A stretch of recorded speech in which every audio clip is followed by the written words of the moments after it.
புகழ்கின்றோம். என்னுடலான்மா ஆவியனைத்தும் உம் பாதம் வைத்து பணிகின்றோம்.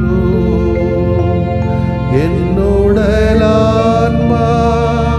ஆவியனைத்தும்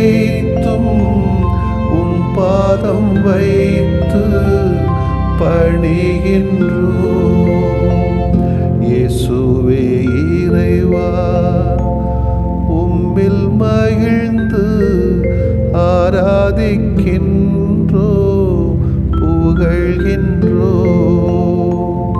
என்னுடலான்மா ஆவியனைத்தும் உம் பாதம் வைத்து பணிகின்றோம். என்னுடலான்மா ஆவியனைத்தும் உம் பாதம் வைத்து பணிகின்றோம். ஆவியே இறைவா, உம்மில் மகிழ்ந்து ஆராதிக்கின்றோம், புகழ்கின்றோம். என்னுடலான்மா ஆவியனைத்தும் உம் பாதம் வைத்து பணிகின்றோம். என்னுடலான்மா ஆவியனைத்தும் உம் பாதம் வைத்து பணிகின்றோம்.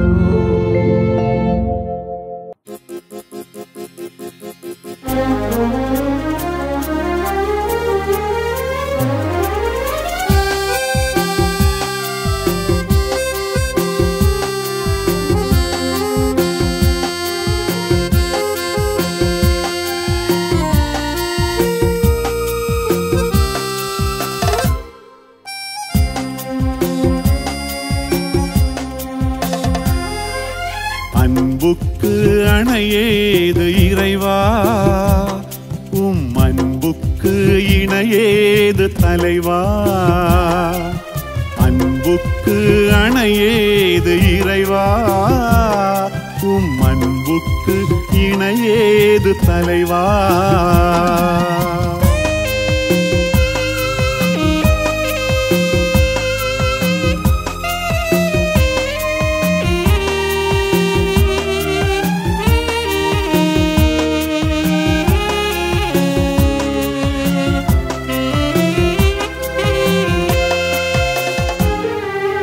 அலை போல என்றும் தொடரான அன்பு, அசையாத மலை போல வலுவான அன்பு.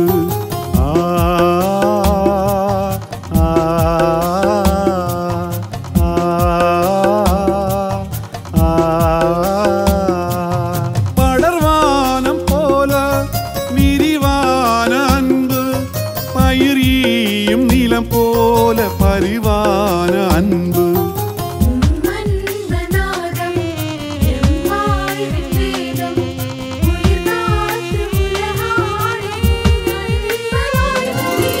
அன்பு அன்பு அன்பு அன்பு அன்பு அன்பு அன்பு அன்பு. அன்புக்கு அணையேது இறைவா, உம் அன்புக்கு இணையேது தலைவா.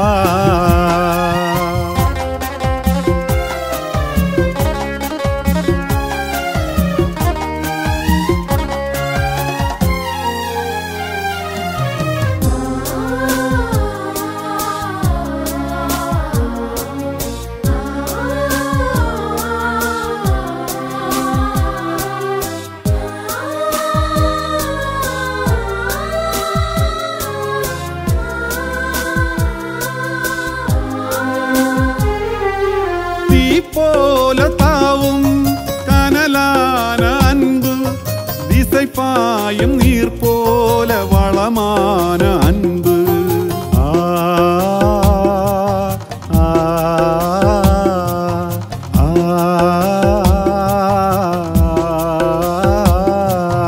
மென்தண்டல் போல மெலிதான அன்பு, என்றென்றும் வாழும் நிலையான அன்பு.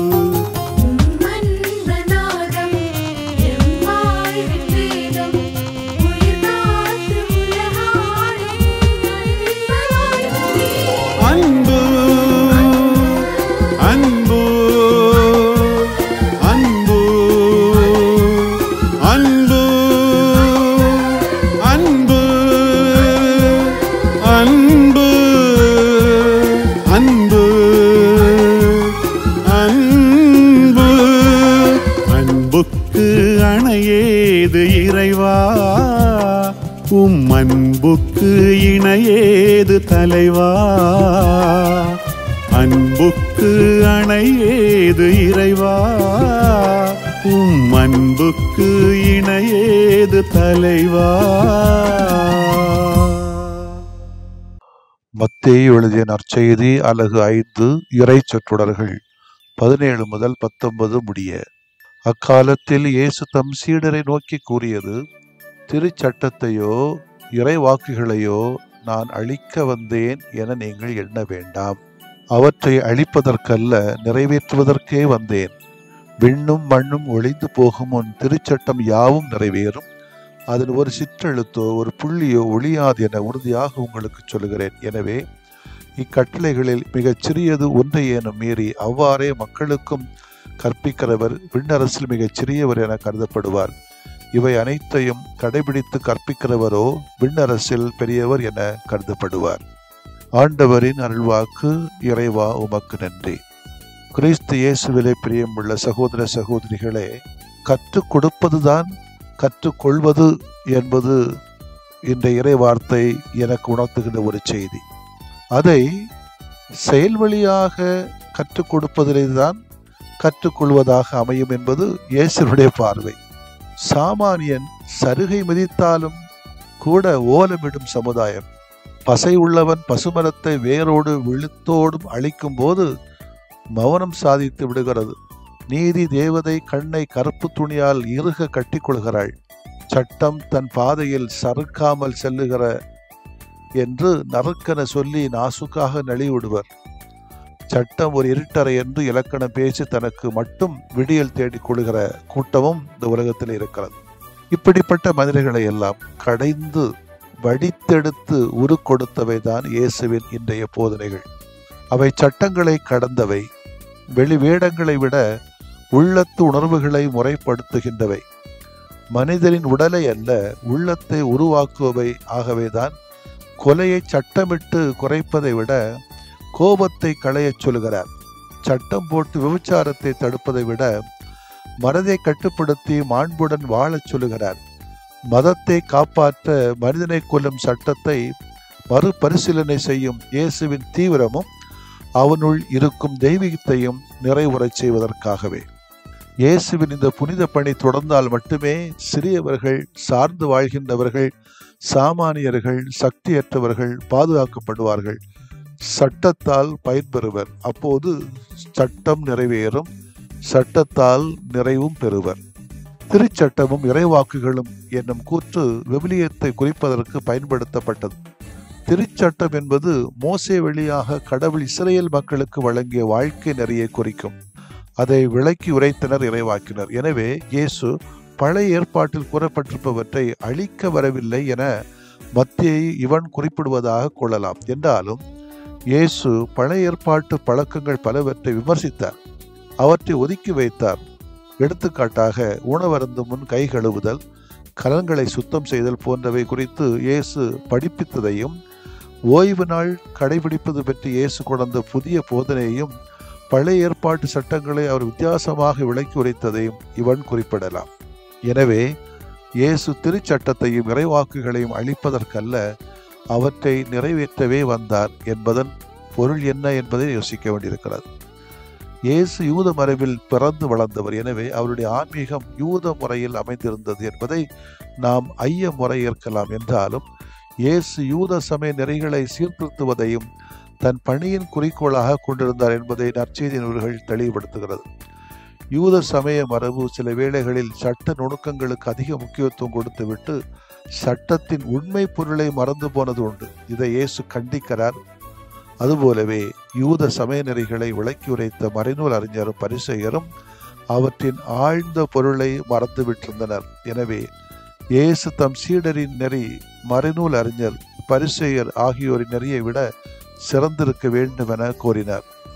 இயேசுவின் சீடர்களாக வாழுகிற நாம் அவருடைய வாழ்வில் தொடங்கிய நெறியை நமதாக்கிட வேண்டும் என்ற அழைப்பு இன்றைக்கு கொடுக்கப்படுகிறது. இவை அனைத்தையும் கடைபிடித்து கற்பிக்கின்றவரோ விண்ணரசில் பெரியவர் என கருதப்படுவார் என்னும் ஆண்டவரின் அருள்மொழிகளை இன்று நாம் தியானிக்க வேண்டும். இறை வார்த்தையின் மீது ஆர்வமும் தாகம் கொள்வது பாராட்டுக்குரியது, அது வேண்டான்னு சொல்லல. இறை வார்த்தையை பிறருக்கு அறிவிப்பதும் நமது கடமையாகிறது. ஆனால் இறை வார்த்தையை கடைபிடித்து நாம் கடைபிடிப்பதை பிறருக்கு அறிவிப்பதுதான் நமது தலையாய அறைகோலாக இருக்கிறது. இறை வார்த்தையை அவ்வாறே எடுத்துரைப்பதல்ல, மாறாக வாழ்ந்து அதை சொல்லணும். இறை வார்த்தையை அறிவிக்கிறவர்கள் பெரியவர்கள் அல்லர், அது எளிதான ஒரு செயல்தான். இறை வார்த்தையின்படி வாழ்ந்து அறிவிப்பவர்கள் தான் உண்மையிலேயே பெரியவர்கள். அவர்களைத்தான் நாம் புனிதர்கள் என்று போற்றுகிறோம். சொல்றாங்களா, வாய் முழுக்க பைபிள், கை முழுக்க வஞ்சகம். இது எப்படி சொல்றது? இன்னைக்கு நிறைய பேர் எப்படி திரிகிறாங்க. கேட்டா டப்பு டப்பு டப்பு டப்புன்னு இறை வார்த்தை சொல்லுவாங்க, மனப்பாடம் பண்ணி சொல்லுவதில் வல்லவங்களா இருப்பாங்க. ஆனா நெறிக்கட்ட வாழ்க்கை, அநியாயமான வாழ்க்கை, நயவஞ்சக வாழ்க்கை, அடுத்தவங்களை பற்றி மோசமாக தரக்குறைவாக சொல்லுகிற வாழ்க்கை, நான் தான் யோக்கியம் என்று சொல்லக்கூடிய வாழ்க்கை என்ற இது ஒரு வெறுப்புத்தனம் அதிகமாக இருக்கக்கூடியது. இதெல்லாம் இந்த பொறாமைத்தனங்கள், இவைகளெல்லாம் அதிகமாக கையில் வச்சுக்கிட்டு வாயில மட்டும் இறை வார்த்தை வச்சுட்டு இருந்தானா என்ன அர்த்தம் இருக்கு? இதுதான் இயேசு சொல்லுகிறாரு, நீ வாழ்ந்து காட்டுட்டு அதை நீ கற்பித்து கொள், அதுதான் நீ பெரியவன். இறை வார்த்தையின்படி வாழ்வதே மிக பெரிய நற்செய்தி அறிவிப்பு என்பதை உணர்வோம். ஆமென். மன்றாடுவோமாக. வாழ்வு தருகிற வார்த்தையான ஆண்டவரே, இறைவனை போற்றுகிறோம். விண்ணும் மண்ணும் ஒளிந்து போகும், என் வார்த்தைகள் மாறாது என்று ஒளிந்தரே. நன்றி ஐயா, உமது வார்த்தைகளை நாங்கள் ஆர்வத்தோடு கடைபிடிக்கும் அருளை எங்களுக்கு தந்தருளும் ஆண்டவரே. ஆமென்.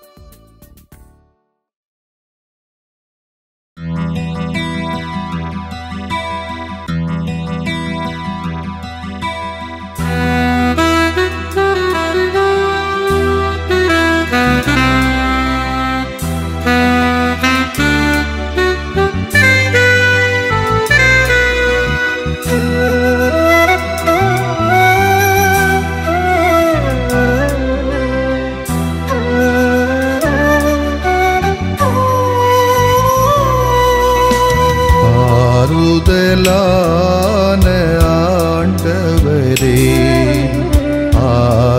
ஆதரவென்றும் எனக்கு நீரே. ஆறுதலான ஆண்டவரே, ஆதரவென்றும் எனக்கு நீரே.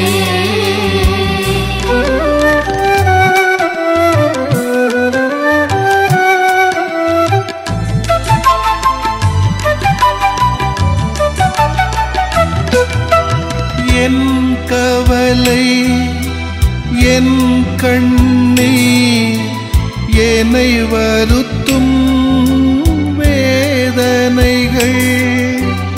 என் கவலை, என் கண்ணீர், என்னை வருத்தும் வேதனைகள். என் பயங்கள், நெருக்கடிகள் எல்லாம் ஏற்றனை தேற்றுமையா. என் பயங்கள், நெருக்கடிகள் எல்லாம் ஏற்றனை தேற்றுமையா.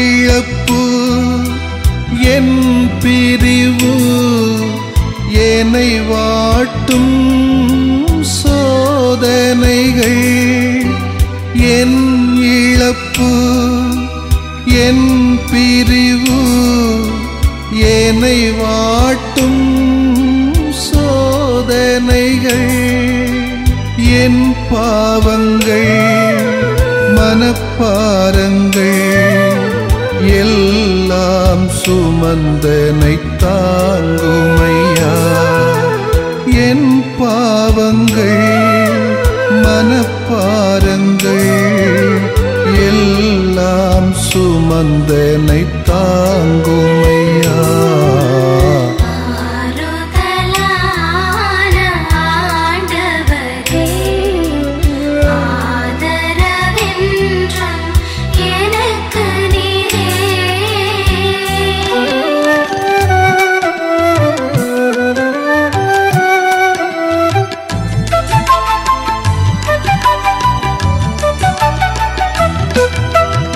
என் குடும்பம் என் பணிகள் என்னை அழுத்தும் பல சுமைகள் என் குடும்பம் என் பணிகள் என்னை அழுத்தும் பல சுமைகள் என் நோய்கள் கடன் துயர்கள் எல்லாம் பார்த்தென்னை நடத்துமையா என் நோய்கள் கடன் துயர்கள் எல்லாம் பார்த்தென்னை நடத்துமையா ஆறுதலான ஆண்டவரே ஆதரவென்றும் எனக்கு நீரே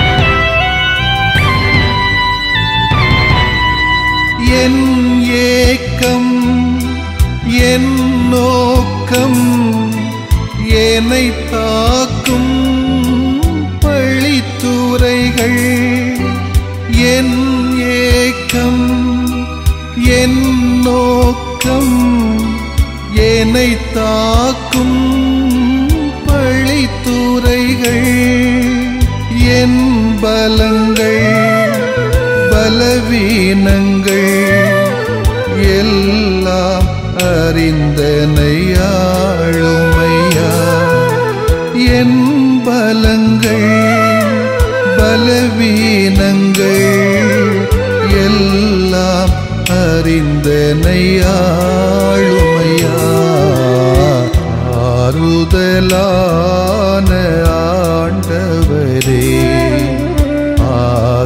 ஆதரவென்றும் எனக்கு நீரே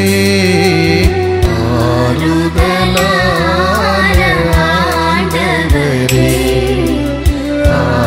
ஆதரவென்றும் எனக்கு நீரே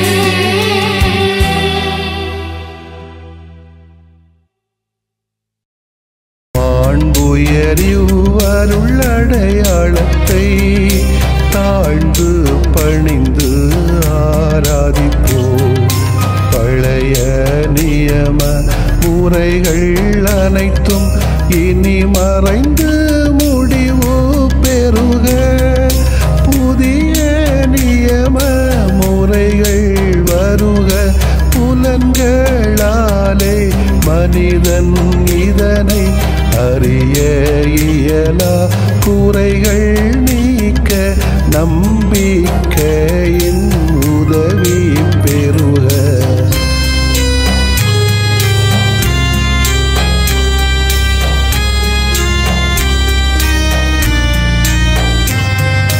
தந்தை அவர்க்கும் மகன் அவர்க்கும் புகழ்ச்சியோடு வெற்றியாக்கும் மீட்பின் பெருமை மாட்சிமையோடு வலிமை வாழ்த்து யாவுமாக இருவர்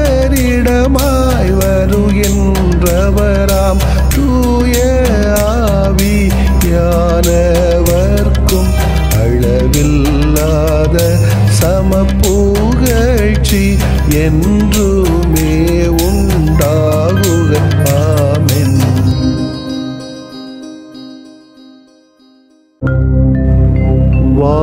வானின்று அவர்களுக்கு அப்பமளித்தீரே, இனிமையெல்லாம் தன்னகத்தில் கொண்ட அப்பம் இதுவே.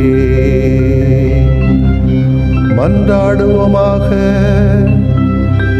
இறைவா, இந்த வியப்புக்குரிய அருளடையாளத்திலே உம்முடைய பாடுகளின் நினைவு எங்களுக்கு விட்டு சென்றீ. உம் திருவுடல் திருநத்தமாகியவற்றின் தூய மறைவருளை வணங்கும் நாங்கள்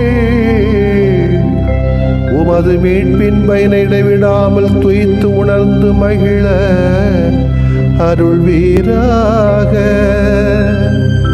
தந்தையாகிய இறைவனோடும் தூய ஆவியாரின் ஒன்றிப்பில் இறைவனா என்றென்றும் வாழ்ந்து ஆட்சி செய்த உம்மை மன்றாடுகிறோ.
நலவாழ்வு நல்கிடும் தாயே,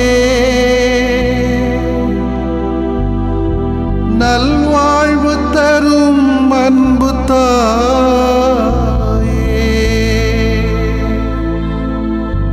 தவழ்ந்தோ பணிந்தோ உம்மடியில் உம் பாதம் வந்தோ தாயே.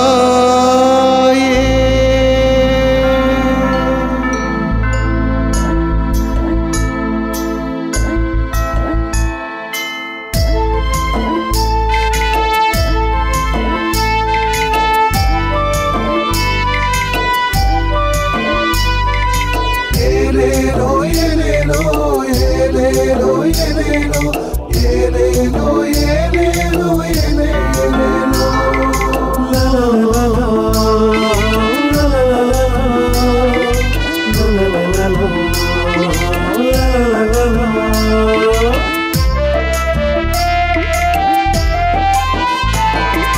நலவாழ்வு நல்கும் தாயே, நல்வாழ்வு தரும் அன்பு தாயே, நலவாழ்வு நல்கும் தாயே, நல்வாழ்வு தரும் அன்பு தாயே,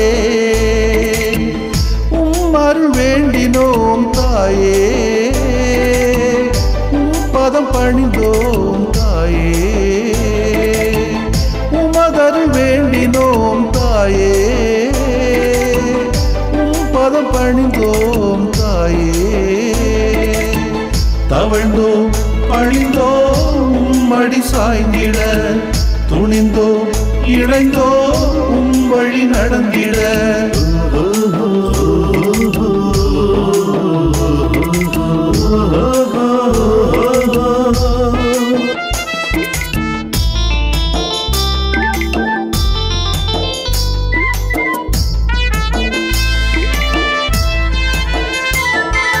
பரந்துபட்ட மக்களை ஒன்று சேர்த்தாயே, பாச பயிர்வில் வாழ்ந்திட எமை அழைத்தாயே.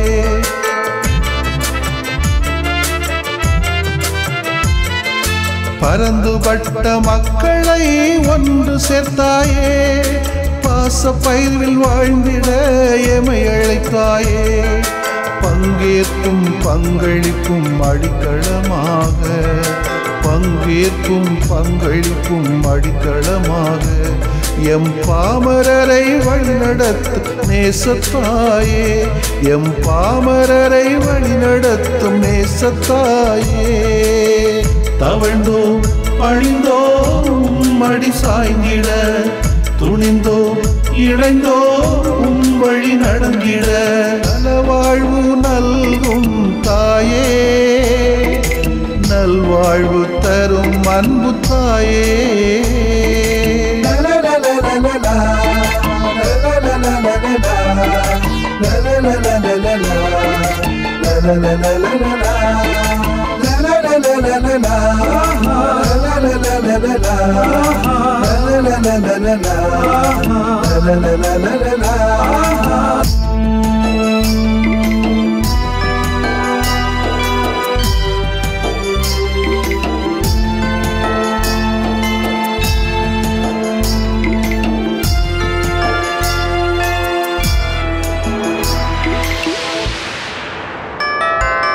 அலைகள் போல் துன்பங்கள் பல நேரிடினும் நம்பிக்கையை நங்கூரமாக்கினாயே.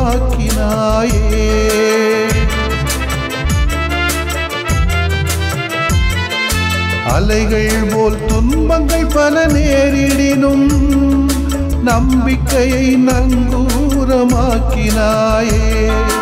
விளிம்பினிலை மையமாகும் திருபவையாக, விளிம்பினிலை மையமாகும் திருபவையாக எமை ஒன்றைப்பில் பயணிக்க பாதை காட்டமா. எமை ஒன்றைப்பில் பயணிக்க பாதை காட்டமா. தவழ்ந்தோம் பழிந்தோம் அடி சாய்ந்திட, துணிந்தோம் இணைந்தோம் வழி நடந்திட. நலவாழ்வு நல்கும் தாயே, நல்வாழ்வு தரும் அன்பு தாயே. நலவாழ்வு நல்கும் தாயே, நல்வாழ்வு தரும் அன்பு தாயே. உமதருள் வேண்டினோம் தாயே, பதம் பணிந்தோம் தாயே. உமதருள் வேண்டினோம் தாயே, பதம் பணிந்தோம் தாயே. தவழ்ந்தோம் பழிந்தோம் அடி சாய்ந்திட, துணிந்தோம் இணைந்தோம் வழி நடந்திட. நலவாழ்வு நல்கும் தாயே, நல்வாழ்வு தரும் அன்பு தாயே. நிலையான புகழுக்குரிய தூய இறை நன்மைக்கு எல்லா காலம் தொழுகையும் புகழும் போற்றியும் ஆட்சிமையும் உண்டாக கடவது. போற்றியும் ஆட்சிமையும் உண்டாக கடவது. தந்தை, மகன், தூய ஆவியாரின் பெயராலே ஆமென்.